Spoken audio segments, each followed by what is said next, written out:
All right, so learning objectives, instruction, process. Now we're ready for the practice activities. What are students going to need to deepen their understanding once we've gone through those, initial processing opportunities? We feel that the practice activities, thinking through practice activities, is probably going to be the easiest part of creating your remote learning plan.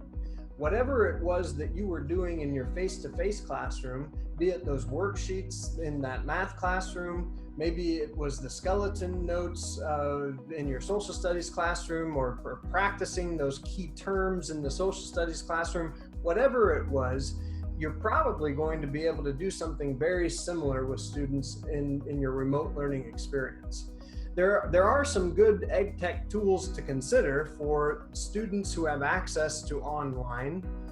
For example, you could incorporate your independent learning platforms. Many of our districts are paying for access to like a Zern, for example, or an IXL. So including links to that specific content that practices those specific objectives is what we could do in an online setting.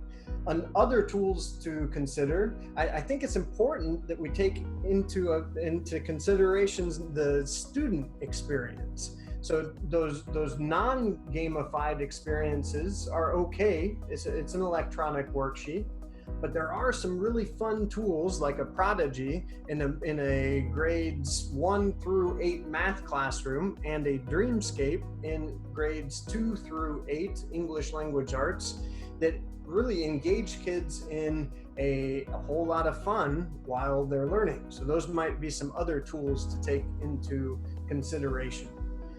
Otherwise, there are tools like your independent review platforms. For example, a Quizlet. If I'm trying to solidify my understanding of the key terms in that social studies classroom, Quizlet's a great tool for me to be able to practice those flashcards. Or maybe it's a Quiz-Is where you've embedded or you're engaging students with questions that are asking them to begin to apply.